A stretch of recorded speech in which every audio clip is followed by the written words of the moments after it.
Rádio que nasce sempre a razão, rádio que nasce sempre a razão.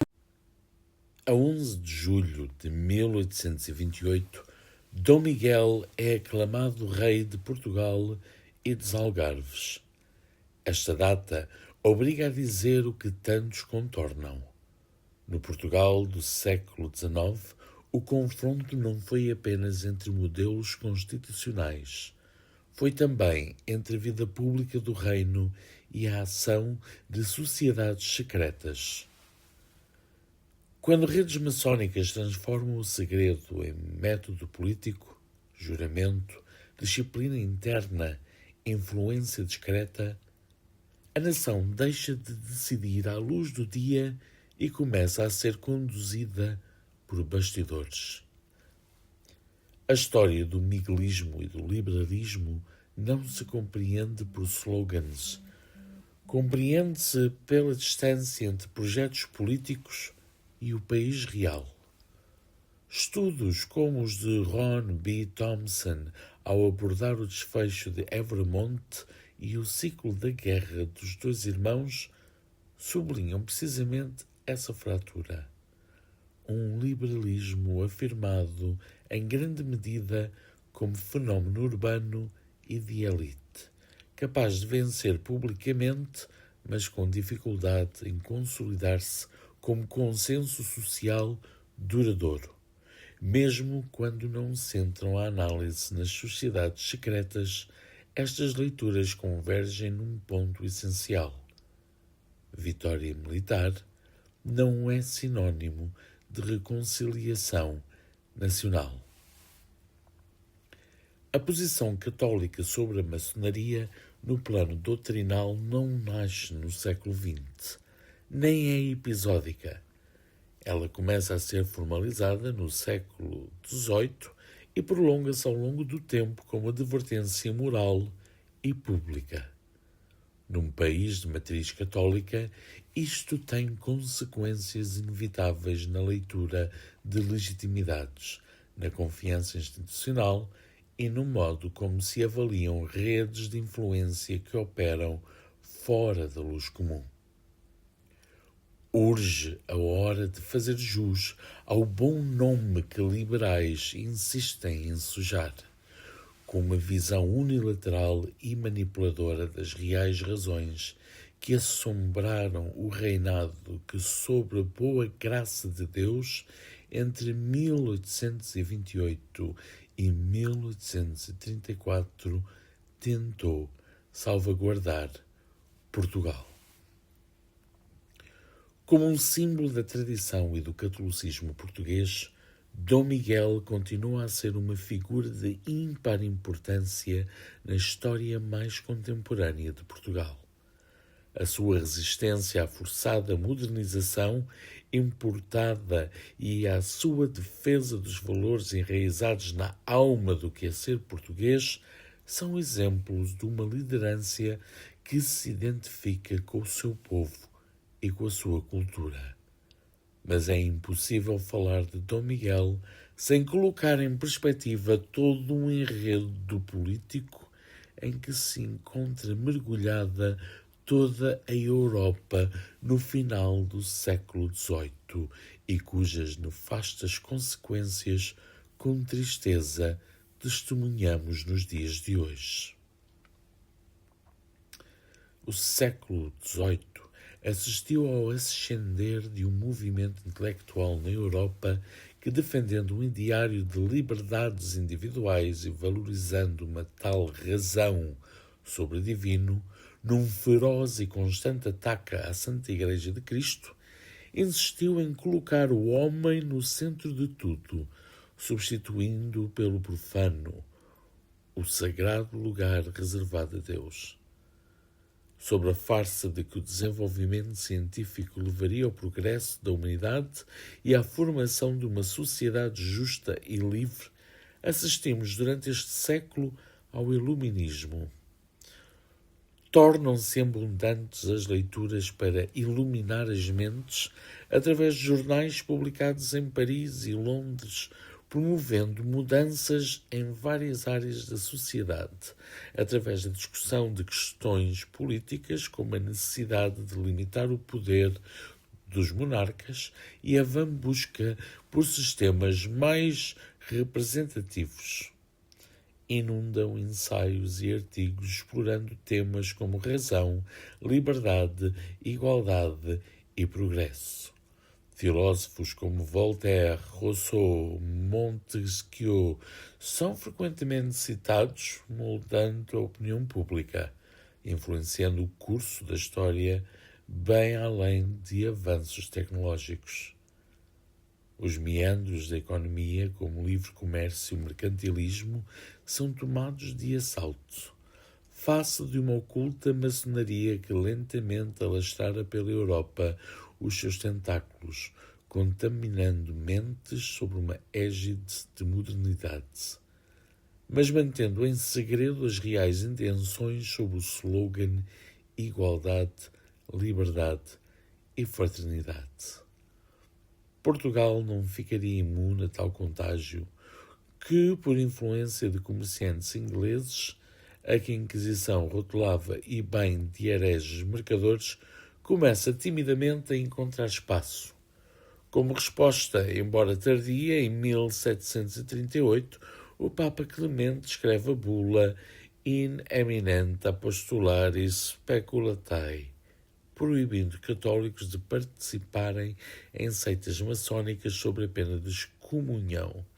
Posição reforçada em 1751, quando o Papa Bento XIV emite a sua bula Providas Romanorum, reafirmando as condenações da bula do Papa Clemente e intensificando o esforço da Inquisição contra ações do grupo. A Europa Católica parecia assim ver livre da maçonaria e o Reino de Portugal mantendo estritas proibições. Decreto Lamentabili. Decreto do Papa São Pio X sobre os erros do modernismo, das proposições dos modernistas condenadas pela Igreja. Decreto da Sagrada Inquisição Romana e Universal, 3 de julho de 1907. Com êxito verdadeiramente lamentável, a nossa idade, desmandando-se no indagar as razões supremas das coisas, vai não raras vezes atrás de novidades por tal forma que deixa de parte o que é como herança do gênero humano para se precipitar em erros gravíssimos. Erros esses que serão muito mais perniciosos quando se trata das ciências sagradas ou da interpretação da Sagrada Escritura ou dos principais mistérios da fé. E é para lamentar profundamente que também entre os católicos se encontrem não poucos escritos que, ultrapassando os limites demarcados pelos Santos Padres e pela própria Santa Igreja, a pretexto de mais elevados conhecimentos e em nome de considerações históricas, procuram esse progresso dos dogmas, que, na realidade, não é senão a sua corruptela. Para impedir que esses erros, que todos os dias se vão difundindo entre os fiéis, criem raízes em seus corações e corrompam a sinceridade de sua fé, aprova nosso Santíssimo Padre por divina providência Papa Pio X que, por ofício desta Sagrada Inquisição Romana e Universal, fossem notados e condenados os principais dentre esses erros.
relativismo moral, porque nenhum pecado atenta tanto contra a ordem e criação divina.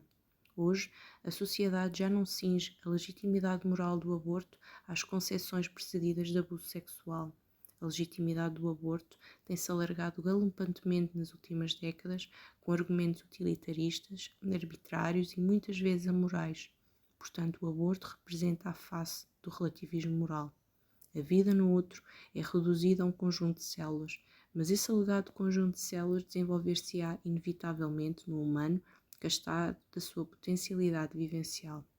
Além disso, esse argumento abortista abre outros precedentes. Por exemplo, se um bebê de 1 a 2 anos de idade não tem consciência, isto é, não sabe que existe, podemos legitimar um infanticídio? Se o aborto sobre um bebê de 22 semanas é aceito pelas feministas e muitos políticos, o que objetivamente o distingue de um bebê nascido a não ser a maturidade biológica dos órgãos? No caso, falaríamos de uma diferença de forma. As feministas não compreendem que o seu poder de decisão não é superado em hierarquia moral pela vida de um ser humano e que, embora instalado no seu útero, o feto é uma vida indiferenciada da mãe. A generalidade dos abortos inicia-se, sobretudo e antes de qualquer outro fator, no abandono da castidade prescrita por Deus e da dignidade sexual. O relativismo moral e a fomentação do sexo livre, de inspiração liberal e marxista, conduziram a sociedade moderna à liberalização quase irrestrita do sexo, que redunda inevitavelmente em gravidezes indesejadas, fruto da irresponsabilidade hedonista dos progenitores, deleitados nos seus prazeres e inconsequentes prazeres carnais. Em 2023, cerca de 96,7% dos casos foram classificados como por livre iniciativa da mulher e 2,8% por doenças graves ou malformações, sem especificar a violação como categoria isolada. Podemos, portanto, concluir que a quase totalidade dos abortos são atentados egoístas contra vidas inocentes. A generalidade dos abortos origina-se, sobretudo e antes de qualquer outro fator, no abandono da castidade prescrita por Deus e da dignidade sexual. O relativismo moral e a fomentação do sexo livre, de inspiração liberal e marxista, conduziram a sociedade moderna à liberalização quase irrestrita do sexo, que redunda inevitavelmente em gravidezes indesejadas, fruto da irresponsabilidade hedonista dos progenitores, deleitados nos seus prazeres e inconsequentes prazeres carnais. Será justo ceifar a vida de inocentes, cuja vida principia na fecundação, por conta de tórridas noites de um prazer inócuo? Argumento científico. Os argumentos não se prendem aos fundamentos teológicos e morais. Contrariamente aos postulados da comunicação e aos difusores políticos, existem argumentos científicos que reconhecem que na fecundação o início da vida humana. De acordo com o livro Fundamentos da Embriologia Humana, de Keith Moore, publicado em 1988, o desenvolvimento humano consome-se após a união dos gametas masculinos e femininos ou células germinais durante a fecundação. O Dr. Jérôme Lejeune reafirma o começo da vida humana a partir da fecundação. Além disso, relaciona a eliminação de fetos com algum grau de degeneração com as novas práticas de eugenia e seleção natural. Bruce Carlson, no livro Embriologia Humana, esclarece: o momento da fecundação representa o ponto inicial da história de vida ou ontogênese do indivíduo. Ronald e Fabiola Müller, em Desenvolvimento Biológico, apontam: a fecundação é o processo pelo qual dois gametas se unem para formar um novo organismo humano geneticamente distinto. E Maureen L. Condic explica no livro Quando Começa a Vida Humana: a fusão do espermatozoide com o óvulo gera um novo organismo que é geneticamente distinto de cada um dos progenitores. Em síntese, a fecundação origina um novo ser humano dotado de identidade genética própria e em desenvolvimento coordenado. Em síntese, o aborto é o pecado que mais fere a criação e o coração de Deus, que anula a potencialidade de uma vida emergente e em desenvolvimento, que glorifica o relativismo moral e que rejeita as verdades científicas. O aborto é um eufemismo para assassinato. Em Balazar, celebrações marcaram os 70 anos da morte da Beata Alexandrina, que no dia 13 de outubro de 1955, antes de partir, afirmou: "Sou feliz porque vou para o céu". O tema das festas deste ano, como Alexandrina celebrar a alegria e a graça do Jubileu da Esperança, inspirou os momentos de oração, adoração eucarística, a procissão de velas e a dedicação do novo altar e ambão do santuário. E estar aqui hoje, nesta fase quase conclusiva deste santuário eucarístico, sentimos-nos pequeninos diante da imensidão deste santuário, mas ao mesmo tempo como que abraçados e acolhidos. O mesmo diante do mistério da vida desta mulher admirável aos olhos de Deus, porque a sua vida foi uma Eucaristia viva. Alexandrina nasceu em Balazar em 1904. Aos 14 anos ficou paralisada após saltar de uma janela para defender a sua pureza. Durante mais de 30 anos viveu acamada, oferecendo os sofrimentos pela conversão dos pecadores e pela reparação ao coração de Jesus. Nos últimos 13 anos de vida alimentou-se apenas da Eucaristia. As comemorações nesta semana foram ainda uma oportunidade para refletir sobre a centralidade da Eucaristia e para divulgar a devoção a Alexandrina. Ousamos de novo apelar às pessoas que sentem o milagre e a cura nas suas vidas, que encaminhem para a causa de canonização, para os salesianos ou diretamente aqui ao Santuário Eucarístico de Balazar, para que o Dicastério para as Causas dos Santos possa estudar e possamos em breve ter essa proclamação da canonização e passar a fazer parte do álbum dos santos da Igreja Católica. A veneração à Santinha de Balazar ultrapassa fronteiras. A localidade recebe todos os anos milhares de peregrinos que encontram na vida da Beata uma mensagem de amor, reparação e entrega total a Deus. E o impressionante é que ela seja mais conhecida fora de Portugal do que em Portugal, o que isto ainda nos compromete mais, nos responsabiliza mais e faz com que prossigamos como peregrinos de esperança. O certo é que é uma graça. É um dom que foi dado a Balazar e é, por isso, uma responsabilidade da Arquidiocese de Braga, da qual Balazar faz parte, e da Igreja no seu todo, porque esta mensagem, que foi mais sublinhada já na sua beatificação, mas agora, à espera da sua canonização, pode ser ainda mais divulgada ao largo e ao longe, para que a Alexandrina possa ser proposta, como já é ao nível local, mas ao nível universal, como modelo de vida cristã.